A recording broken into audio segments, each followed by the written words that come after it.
गुरु और शुक्र की युति के बारे में हम लगातार चर्चा कर रहे हैं और अब देखेंगे कर्क लगन वालों के लिए तीसरे भाव में अगर ये युति बन रही हो तो वास्तव में तीसरे भाव में ये दोनों ही ग्रह स्थित होकर आपको किस प्रकार का प्रभाव यहाँ दे सकते हैं। यहाँ शुक्र नीच की स्थिति में होंगे तो अब आपको यहाँ थर्ड लॉर्ड को देखना होगा, थर्ड लॉर्ड वास्तव में कैसी स्थिति में है। लेकिन एक अत्यंत शुभ ग्रह के साथ होते हुए शुक्र यहाँ उतना नेगेटिव प्रभाव आपको नहीं देंगे। नीच के होने की वजह से इस बात की संभावना बहुत अधिक है कि आपका वैवाहिक जीवन जरूर प्रभावित हो सकता है, या फिर आप हो सकता है कि अनर्गल के कुछ खर्चे करें। आप बहुत ज्यादा भोग विलास के साथ और लग्जरी के साथ जीने वाले हों। यहाँ पे हालांकि आप अन्य ग्रहों का जो प्रभाव है वो भी आपको देखना होगा। नॉर्मली हम यही मानते हैं कि गुरु और शुक्र दोनों ही वैवाहिक जीवन और रिश्तों के लिए उतने ही ज्यादा इंपॉर्टेंट प्लेनेट हैं। साथ साथ वो धन, लग्जरी और आध्यात्मिक विकास के लिए भी। अब क्योंकि आप चंद्रमा से संचालित होते हैं, आपका लगन जो है, लगन का जो स्वामी है चंद्रमा है, इसलिए यहाँ आपका लग्नेश चंद्रमा होने की वजह से आपके अंदर ऑलरेडी नेचुरली बहुत ज्यादा क्रिएटिविटी और टैलेंट होगा। बट यहाँ पे अगर अब आपके थर्ड लॉर्ड भी अगर अच्छी स्थिति में हो या फिर यहाँ शुक्र रेट्रोग्रेड कंडीशन में हो तो और भी ज्यादा आपके लिए कहीं ना कहीं फेवरेबल होगा ही होगा।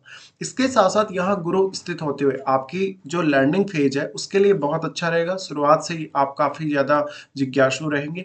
इसके अलावा खुद के टैलेंट पे भी आप उतना ही अच्छे से ध्यान दे पाएंगे। अब अगर यहाँ शुक्र को चंद्रमा का साथ मिल जाता है तो उस केस में यहाँ शुक्र के रिजल्ट और भी ज्यादा बेहतर हो सकते हैं। और इनका डिस्पोजिटर जो कि बुध बनते हैं, बुध के अच्छे होने से आपको और भी मदद मिल सकती है, क्योंकि बुध आपके चार्ट में 12th लॉर्ड भी है और 12th हाउस भी उतना ही ज्यादा इंपॉर्टेंट है क्रिएटिविटी के लिए। लेकिन शुक्र से रिलेटेड और भी बहुत सारे गुण हैं जो आपके अंदर होने चाहिए। मुख्य रूप से शुक्र यहाँ स्थित हैं तो ये आपको काफी मेहनती बनाते हैं। खुद की क्षमताओं को समझने की यहाँ काबिलियत आपको मिलती है। साथ ही अगर चंद्रमा का संबंध भी यहाँ बनता हो तो और भी ज्यादा आप स्ट्रांगली क्रिएटिव हो सकते हैं। और अगर थर्ड लॉर्ड यानी बुध का संबंध भी अगर बनता हो उस केस में भी आपके लिए बहुत बेहतर स्थिति बनेगी। गुरु और शुक्र दोनों ही आप में एक बहुत ही बैलेंस्ड लाइफ को डेवलप करेंगे, जहां पर आप आध्यात्म की तरफ भी उतना ही तेजी से आकर्षित होंगे और धन लग्जरी की तरफ भी। और कहीं ना कहीं सौंदर्य या लग्जरी या जो भी रिलेशनशिप के मामले हैं, विशेषकर अगर पुरुषों के केस में देखा जाए तो उन मामलों में दोनों ही ग्रह आपको काफी सपोर्टिव रहेंगे। आपके अगर चार्ट के हिसाब से देखा जाए, चाहे पुरुष का चार्ट हो चाहे स्त्री का चार्ट हो, दोनों के हिसाब से ही जो गुरु और शुक्र का युति है वो वैवाहिक जीवन के लिए बहुत ही इंपॉर्टेंट युति रहेगा। अगर हम स्त्रियों के हिसाब से देखें तो गुरु आपके हस्बैंड के कारक बनते, हस्बैंड के कारक होने की वजह से अगर थर्ड लॉर्ड अच्छी स्थिति में है या चंद्रमा यहाँ स्थित है इनके साथ, तो आपका जो हस्बैंड होगा वो काफी क्रिएटिव हो सकता है। साथ साथ में उसमें टैलेंट बहुत ज्यादा हो सकता है, वो विवेकशील हो सकता है, बुद्धिमान बहुत हो सकता है। तो वो बहुत अच्छे से निर्णय ले पाएगा। साथ में आपका जो हस्बैंड होगा वो ट्रेवलिंग करने में बहुत रुचि रखेगा, और या उसके अंदर कुछ नेचुरल इस प्रकार का टैलेंट होगा जहां पर वो धार्मिक और आध्यात्मिक विषयों के मामले में बहुत ही ज्यादा तेजी से अग्रसर हो पाएगा जीवन में। इस प्रकार से दोनों का कंजक्शन बने तो जातक भी काफी सारी यात्राएं करने में सक्षम होगा, चाहे वो स्त्री हो चाहे पुरुष हो। यहाँ अब गुरु क्योंकि आपके लिए हस्बैंड के कारक हैं और शुक्र जब नीच की स्थिति में है तो वैवाहिक जीवन से थोड़ी असंतुष्टि उत्पन्न जरूर हो सकती है आपके हस्बैंड के लिए। बट अगर हम पुरुषों के केस में देखें तो पुरुषों के केस में क्योंकि गुरु एक अत्यंत शुभ ग्रह है और शुक्र भी यहाँ एक अत्यंत शुभ ग्रह है, लेकिन शुक्र जो पुरुषों के लिए उनकी वाइफ के कारक है और शुक्र नीच की स्थिति में है, इसलिए यहाँ अब आपको गुरु पर फोकस ज्यादा करना होगा। अगर शुक्र के लिए कोई भी सपोर्टिव प्लेनेट यहाँ नहीं है या शुक्र यहाँ रेट्रोग्रेड नहीं है, या मान लीजिए अगर थर्ड लॉर्ड का संबंध शुक्र से नहीं है, तो आपको यही देखना होगा कि यहाँ गुरु का कितना अधिक प्रभाव शुक्र पर पड़ रहा है, क्योंकि गुरु का जितना अधिक प्रभाव शुक्र पर पड़ेगा उतना ही ज्यादा इस बात के चांसेस बनेंगे कि कहीं ना कहीं आपको गुरु के ऊपर ज्यादा ध्यान देना होगा। अब गुरु और शुक्र दोनों साथ हैं तो पुरुषों के लिए ऐसी स्थिति बनेगी जहां पर जातक है वो अपने पार्टनर में बहुत ज्यादा क्रिएटिविटी और बहुत ज्यादा टैलेंट देख पाएगा, या आपका पार्टनर होगा वो काफी ज्ञानी होगा, विवेकशील होगा। बट रिलेशनशिप वाइज फिर आपकी मैरिड लाइफ जो होगी वो उतनी सेटिस्फैक्टरी ना हो। लेकिन आपको आध्यात्म के मामले में, ज्ञान के मामले में, या कोई भी प्रकार का लाइफ में डिसीजन लेने या कोई भी प्रकार की लाइफ में रिस्क लेने के लिए पार्टनर सपोर्ट अवश्य कर सकता है। अब देखिए यहाँ अगर देखा जाए तो गुरु सिक्स्थ लॉर्ड है, सिक्स्थ लॉर्ड होने के साथ साथ वो आपके नाइन्थ लॉर्ड भी है। तो सिक्स्थ लॉर्ड अगर थर्ड हाउस में है तो जातक बहुत ही ज्यादा हार्डवर्किंग होगा ही होगा। और क्योंकि गुरु ज्ञान को दिखाते हैं तो जितना ज्यादा आप अपनी क्षमताओं को बढ़ाते जाएंगे, अपने ज्ञान को, अपनी बुद्धिमत्ता को डेवलप करते जाएंगे, उतना ही आपके लिए आपके कैरियर वाइज काम करना आसान होगा। और क्योंकि ऐसा जातक थोड़ा सा अगर रिस्क ले भी ले तो भी वो अपने रूटीन वर्क को अच्छे से मैनेज कर पाता है। साथ ही साथ वो अपने हायर स्टडीज पे फोकस करेगा क्योंकि गुरु यहाँ नाइन्थ लॉर्ड भी है। तो अब जातक के लिए उसकी लंबी दूरी की यात्राएं जो भी किसी भी स्पेसिफिक पर्पज से हो सकती हैं, लेकिन अगर स्पेशली हायर स्टडीज के पर्पज से, कैरियर पर्पज से अगर होती हैं तो ज्यादा इम्पेक्ट पड़ेगा कहीं ना कहीं गुरु का। इसके साथ ही गुरु सिक्स्थ लॉर्ड है, तो सिक्स्थ लॉर्ड जब भी इस प्रकार से स्थित होते हैं थर्ड हाउस में, तो जातक बहुत ही ज्यादा अवेयर होता है उसकी डेली लाइफ में आने वाली समस्याओं के लिए, या वो अपने रूटीन के लिए बहुत ज्यादा अवेयर होगा। जातक अपने खर्चों को लेके या अपने वर्क प्लेस पे जो भी उसके अगेंस्ट स्थितियां बनेंगी उनमें बहुत ही अच्छे से मैनेज कर पाएगा अपने कार्यों को। इसके साथ साथ जातक हमेशा कोई भी रिस्क लेने से पहले बहुत अच्छी प्लानिंग भी कर पाएगा। अब क्योंकि सिक्स्थ हाउस है वो शत्रुओं का घर है, और अगर यहाँ किसी फायरी प्लेनेट का सपोर्ट हो गुरु को तो ये और भी ज्यादा बेहतर रहेगा आपके ज्ञान को और आपकी क्षमताओं को बढ़ाने के लिए, कि आप सिक्स्थ हाउस से जुड़ी जितने भी दिक्कतें आ रही है उनका सामना अच्छे से कर पाए। फिर गुरु का दृष्टि है नवम भाव पे, नवम भाव पे गुरु का दृष्टि है तो यहाँ थोड़े रिश्तों को लेके कभी कभी प्रॉब्लम हो सकती है, जैसे कि पिता के साथ थोड़े बहुत मतभेद हो, या कभी कभी आपके अपने जो गुरुजन है उनके साथ भी थोड़े मतभेद देखने को मिल सकते हैं। अब यहाँ जो भी प्लेनेट बैठा हुआ होगा वो डायरेक्टली शुक्र को भी प्रभावित करेगा और गुरु को भी प्रभावित करेगा। बट क्योंकि गुरु के घर में वो प्लेनेट बैठा है और गुरु की भी यहाँ दृष्टि है, इसलिए वास्तव में वो प्लेनेट कौन सा है, किस प्रकार का वो ग्रह है, वो आपको देखना होगा।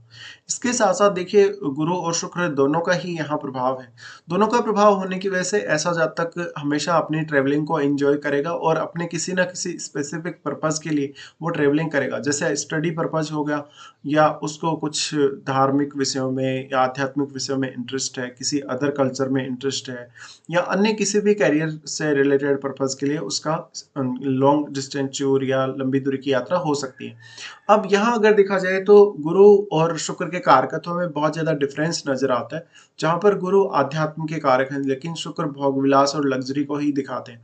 पर दोनों ही ग्रहों को अगर सम्मिलित रूप से देखा जाए तो वेल्थ एक्यूमुलेशन के लिए दोनों ही ग्रह बहुत इंपॉर्टेंट है, जहां पर आप अपनी लाइफ को बहुत ही अच्छे से बैलेंस में लेके चलते हैं। एक तरफ आपका आध्यात्मिक विकास भी होता है, दूसरी तरफ आप हमेशा एक भौतिक जीवन को भी इंजॉय करते कहीं ना कहीं, या बहुत ही ज्यादा जो धन लग्जरी है उसको एंजॉय करते हैं।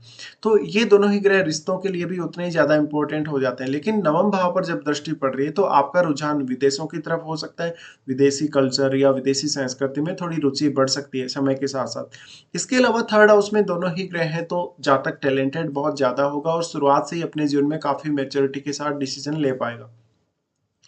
फिर यहाँ अगर हम शुक्र को देखेंगे तो शुक्र क्योंकि फोर्थ लॉर्ड है, लेकिन शुक्र क्योंकि आपके लिए कारक ग्रह भी है कर्क लगन वालों के लिए, इसलिए शुक्र पर अगर किसी भी अन्य ग्रह का प्रभाव है, चंद्रमा जैसे ग्रह का या बुध जैसे ग्रह का, तो वो आपके लिए फिर फेवरेबल हो जाते हैं। अब शुक्र यहाँ थर्ड हाउस में स्थित है तो जातक शुरुआती एज में या शुरुआती कैरियर में बहुत मेहनती होगा, अपने परिवार की भी वो जितने भी रिक्वायरमेंट्स होंगे उनको पूरा करेगा। और 11th लॉर्ड होकर जब शुक्र थर्ड हाउस में स्थित है तो जातक अपने खुद के टैलेंट, खुद की क्रिएटिविटी या खुद के जो भी उसके अंदर नेचुरली कुछ गुण होंगे उसके आधार पे वो ज़्यादा से ज़्यादा अपने नेटवर्क में विस्तार ला पाएगा। और यहाँ क्योंकि अब गुरु जो है वो 11वें घर पे दृष्टि डाल ही रहे हैं, तो शुक्र के साथ बैठकर ही गुरु 11वें घर पे दृष्टि डालें तो ये धन कमाने के लिए और ज्यादातर केस में कोई भी स्पेसिफिक पर्पज के लिए काम करने के लिए बहुत अच्छा स्थिति कहा जा सकता है। फिर इनकी दृष्टियों के हिसाब से हम अगर बात करें तो गुरु का सबसे पहले दृष्टि पड़ेगा आपके सप्तम भाव पे। सप्तम भाव वैसे तो इनका नीच का घर है, लेकिन अगर थर्ड हाउस में बैठ के गुरु यहाँ से दृष्टि डाल रहे हैं तो ये काफी अच्छा ही होगा। गुरु एक अत्यंत शुभ ग्रह है। शुभ ग्रह होने के केस में यहाँ अगर कोई अन्य प्लेनेट आपके बैठा हो, जैसे कि सूर्य जैसा ग्रह बैठा हो, शनि जैसा ग्रह बैठा हो, तो मतभेद अवश्य होंगे पार्टनर से, लेकिन आप अपनी मैरिड लाइफ को हैंडल बहुत अच्छे से कर लेंगे। इसके अलावा आपकी रिस्क टेकिंग एबिलिटी, कोई भी बिजनेस वगैरह को लेके, कोई भी पार्टनरशिप को लेके, या अन्य कोई भी ऐसा रिस्क जो सप्तम भाव से संबंधित है, उन मामलों में बेहतर डिसीजन ले सकेंगे। गुरु यहाँ आपके पार्टनर को बहुत ज्यादा टैलेंटेड बनाते हैं। अगर शनि का संबंध यहाँ है गुरु और शुक्र से, तो यहाँ हो सकता है कि आपको मैरिड लाइफ में कुछ बाध्यताएं देखने को मिल सकती हैं या पार्टनर थोड़ा ज्यादा डोमिनेटिंग देखने को मिल सकता है। इसके साथ साथ धन लग्जरी पाने के लिए फिर आपको मेहनत भी ज्यादा करनी पड़ेगी। इसी के साथ अगर मान लीजिए सप्तम भाव में कोई भी एक शुभ ग्रह बैठा हो, शुभ ग्रह होने के केस में निश्चित तौर पे ही आपको काफ़ी ज़्यादा मदद मिल जाएगी आपके पार्टनर की जो क्रिएटिविटी है या उसका जो टैलेंट है उसके थ्रू। लेकिन अगर यहाँ मंगल जैसा ग्रह बैठा हो या फायरी प्लैनेट कोई भी बैठा हो, उस केस में थोड़ी अपेक्षाएं भी आपकी ज़्यादा रहेंगी क्योंकि आप चंद्रमा से संचालित हैं, तो आपके अंदर इमोशंस वैसे भी ज़्यादा है। फिर गुरु शुक्र दोनों ही दृष्टि डालेंगे नवम भाव। नवम भाव पे इनकी ये दृष्टि हायर स्टडीज के लिए, आपके किसी भी लाइफ में हायर गोल के लिए अच्छा रहेगा। कैरियर वाइज तो अच्छा रहेगा ही रहेगा, कैरियर पर तो इम्पेक्ट पड़ेगा ही, लेकिन आपको कुछ हद तक यहाँ लक का भी साथ मिलेगा। हालांकि यहाँ शुक्र अपने उच्च के घर पे दृष्टि डालें तो शुक्र भी यहाँ कुछ ज्यादा नेगेटिव इफेक्ट नहीं देंगे। इसके साथ ही गुरु तो अपने ही घर पे दृष्टि डाल रहे हैं, लेकिन जहाँ तक दूसरों के प्रति ज्यादा समर्पित होगा कभी कभी खुद की तुलना में। इसके साथ ही फिर यहाँ जो 11वें घर के स्वामी हैं, 11वें घर के स्वामी के साथ बैठ के यहाँ गुरु दृष्टि डालेंगे 11वें घर पे, तो आपके खुद के टैलेंट की वजह से, आपके खुद का जो भी नेचुरल आप में क्षमता होगी उसकी वजह से आपको कहीं ना कहीं टैलेंट बढ़ता हुआ देखने को मिलेगा, या उसकी वजह से आपके नेटवर्क में विस्तार होगा।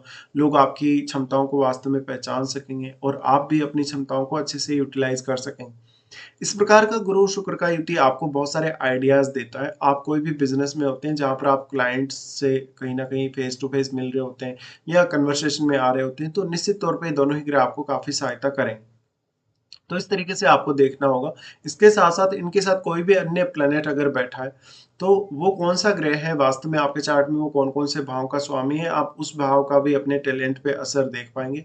और उस भाव से कहीं ना कहीं डील करना आपको आसान होगा, उस भाव से जुड़े हुए रिश्तों से अभी आपको कुछ सपोर्ट मिल सकता है। बट क्योंकि आप बहुत ज़्यादा समर्पित इंसान होंगे, कॉम्प्रोमाइज़ करने वाले होंगे, वैसे भी आप काफ़ी इमोशनल हैं और दूसरों की केयर करने वाले पर्सन हैं, तो यहाँ पे जो भी प्लेनेट अब प्रभाव डालेगा उसके हिसाब से आपको विचार करना होगा, लेकिन डिस्पोजिटर का रोल फिर भी यहाँ बहुत महत्वपूर्ण है।